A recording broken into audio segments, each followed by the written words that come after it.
Bom dia, amigos e amigas, bom dia, povo e pova, gente boa de todos os lugares. E vamos hoje começando com Dunga. Uma canção que marcou muito a minha época de moleque. Deus vê o coração, sonda com compaixão e sabe o tamanho da sua dor. Ele não pode pôr limites no seu amor, pois sabe até onde vai todo pecador. Caríssimos e caríssimas, eu sou o Daniel Nonato e hoje eu convido a você primeiro a refletir basicamente sobre a realidade e também nós estamos visitando nesse sábado, não é isso?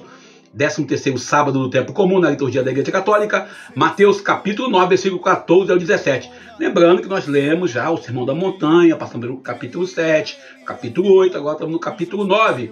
E vamos continuar com ele um pouquinho mais. Segunda-feira a gente vai voltar de novo aqui nessa continuação. E amanhã, domingão, vamos proclamar aí o Evangelho de domingo já, que é o 14º domingo do tempo comum. Vamos nós! Lembrando aí que eu falei ontem, né, quem quiser a passagem de trem mais barato, a coisa tinha ido pro vinagre, o pessoal não entendeu por quê? Porque demitiram o secretário, né, o governador em exercício demitiu um secretário. Não entendi como, mas tudo bem, isso aí é problema de política. Também a gente lembra aí que continua essa bandeira, essa corda sendo esticada, o Lula querendo que o OF aconteça, né, no valor X, e o Congresso do outro lado. Só que o Congresso já sinalizou, já preocupado, porque as redes sociais começaram a questionar o Congresso. E a gente sabe muito bem que a coisa acontece. Eu não vou comentar sobre o Fluminense, não vou comentar sobre o Palmeiras, até porque é melhor não, né? Depois eu comento, o pessoal fica me dando bronca. Ontem eu coloquei aqui Raul Seixas na abertura do encontro, alguém foi e me chamou a atenção dizendo que o Raul Seixas... gente, olha só, música pra mim era linguagem universal, por isso hoje eu comecei com Dunga. E vamos nós continuar o nosso evangelho de hoje. O texto de hoje fala de, pelo menos, duas coisas, né? Primeiro, Jesus fala de jejum. E segundo, ele fala de vinho. E vinho é algo que o povo ainda não aprendeu a gostar.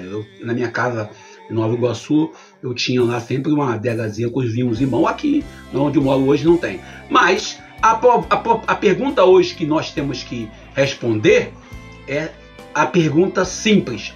Por que os discípulos de Jesus não jejuavam? Havia um costume judaico de fazer jejum terças e quintas, até porque era comum entre os judeus essa tradição de jejuar, que era um rito. Não tinha nada a ver com um projeto, uma conversão, uma atitude.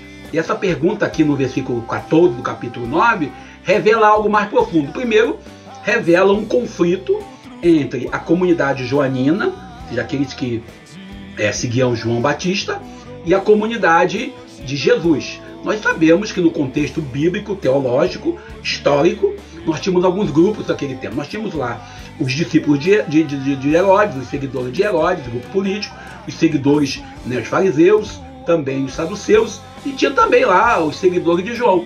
E Jesus responde com 3 imagens. Primeiro, ele fala do esposo.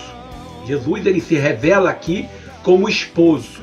Segundo, ele fala sobre o remendo em pano velho. E o terceiro, ele fala do vinho novo.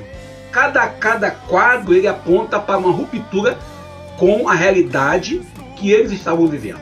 Quando ele fala aqui sobre o esposo, Mateus 9,15, ele fala diretamente se referindo ao Antigo Testamento, quando Deus se revela como esposo, como diz lá no livro de Oséias, capítulo 2, versículo 18, naquele dia me chamarás meu esposo. Também, lá em Isaías, capítulo 54, versículo 5, o teu Criador é teu esposo. E aí a gente lembra também, em Jeremias, quando Jeremias fala, né, lembro-me do amor do teu noivado, Jeremias 2:2. Se o esposo está com eles, é tempo de festa, não de jejum. Te lembra muito bem que numa festa não se faz jejum. Jejum virá depois, quando o esposo for tirado. Deus fará isso. É uma alusão clara ao momento da sua paixão, do seu sofrimento, da sua dor.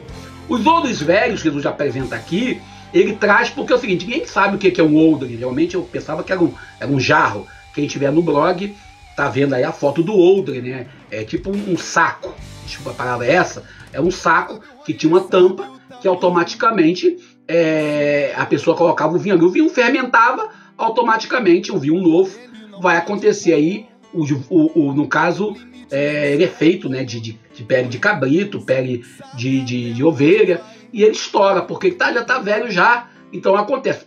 Não se coloca odres no vinho novo e odres velho. Jesus fala isso até porque também para nos lembrar aquilo que Paulo fala, a letra mata, mas o Espírito vivifica, quase não sai. 2 Coríntios capítulo 3, versículo 6. Por que isso? Porque Jesus automaticamente está dizendo, olha, a gente quando vai se batizar, a leitura do batismo que a gente se renova, a gente não pode continuar com as práticas antigas quando nós somos batizados. Também a gente quando fala no vinho, às vezes tão demonizado por alguns, né? O vinho é símbolo de bênção na Bíblia. Ele entra aí como uma bênção, por isso a gente vê lá no livro de Salmos, capítulo Salmo 104, versículo 15, o vinho alegra o coração do homem. E o Cântico dos Cânticos, teu amor é melhor que o vinho. Cantares de Salomão, capítulo 1, versículo 2. E o profeta Isaías também deixa bem claro, prepara, Senhor, um banquete com vinho puro. Não é qualquer vinho.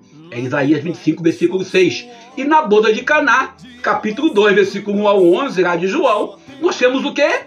Jesus transformando a água em vinho. Ou seja, é o primeiro sinal da nova aliança. E Paulo apóstolo, recomenda, não continue a beber somente água, mas use um pouco de vinho por causa do estômago das tuas frequentes enfermidades. 1 Timóteo, capítulo 5, versículo 23.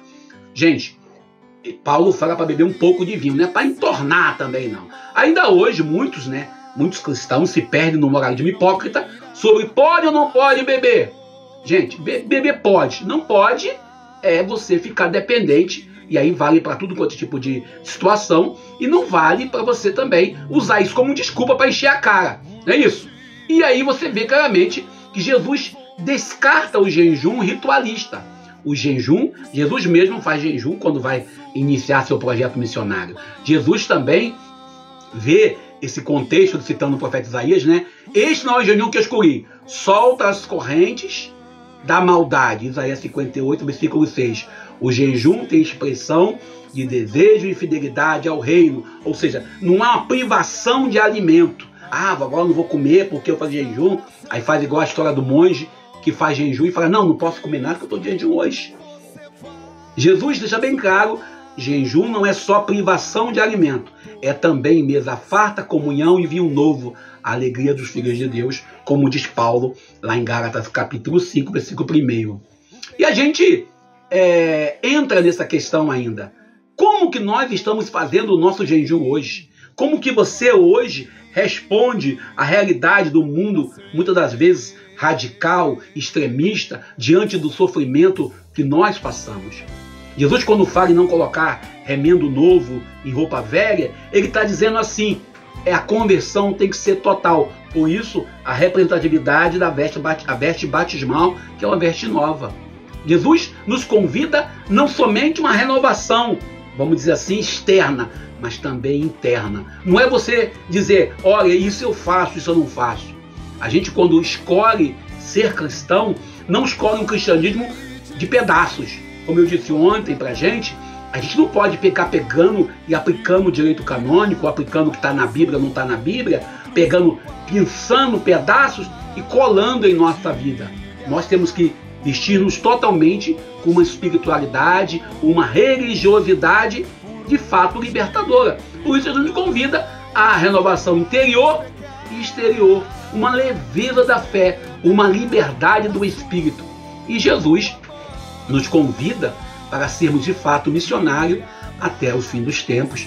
Por isso lá em Mateus 28, versículo 20. E hoje nós queremos também dizer, não adianta ir na igreja, rezar e fazer tudo errado. Bem, fiquemos com Deus, possamos ser fiéis ao amor de Jesus de Nazaré, na fidelidade, na bondade. Eu sou Daniel Nonato. Com Cristo você vai superar.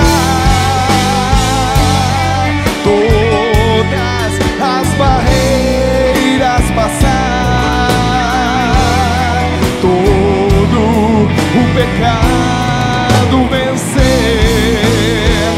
um novo homem vai nascer.